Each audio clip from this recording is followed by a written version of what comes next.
ಗೊತ್ತಾಯಿರು. ಇಷ್ಟೇ ಸಾಕಾಗಲಿಲ್ಲ ಅಂತ ಈಗ ನೀವು ಸಹಾಯ ಮಾಡ್ಬೇಕಿರ್ಲಿ, ನೀವೆಲ್ಲ ಧ್ವನಿ ಎತ್ತಬೇಕು. ಶರಾವತಿ ಅಂಡರ್ಗ್ರೌಂಡ್ ವಿದ್ಯುದಾಗಾರ ಮಾಡ್ತೀವಿ ಅಂತ 10,000 ಕೋಟಿ ರೂಪಾಯಿ ಪ್ರಾಜೆಕ್ಟ್ ಬಂದಿದೆ.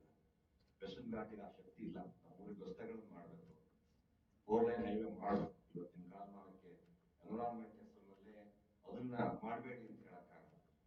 ಬ್ಯಾಡ್ಲಾರ್ದ ಈ ತರದ ಪ್ರಾಜೆಕ್ಟ್ಗಳನ್ನು ತಂದು ಅದಕ್ಕೆ ಒತ್ತಡ ಕೊಡೋದಕ್ಕಿಂತ ರಸ್ತೆ ಇದನ್ನ ಅನಿವಾರ್ಯವಾಗಿ ನಮ್ಮ ಇವತ್ತಿನ ಕಾಲಘಟ್ಟಕ್ಕೆ ನಾವು ಮಾಡಬೇಕಾಗುತ್ತೆ. ಅದನ್ನ ಅಲ್ಲಗಳೆಯಕ್ಕಾಗದಿಲ್ಲ. ಯಾವುದೇ ನಾವು ಪರಿಸರ ಹೋರಾಟದಲ್ಲೆಲ್ಲ ಶ್ರದ್ಧೆ ಇಟ್ಕೊಂಡು ಬಂದಿರೋದು.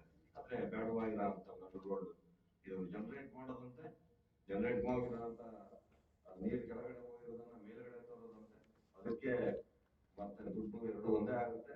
ಪೀಕ್ ಅವರ್ ನಲ್ಲಿ ಇದು ರಾಜ್ಯವನ್ನ ನಾವು ನ್ಯಾಷನಲ್ ಗ್ರಿಡ್ ಇಂದ ತಗೊಳ್ಬೇಕಾಗಲ್ಲ, ನಾವು ಕಾಪಾಡಬಹುದು ಅಂತ ಏನೇನೋ ಕೊಡ್ತಾರೆ.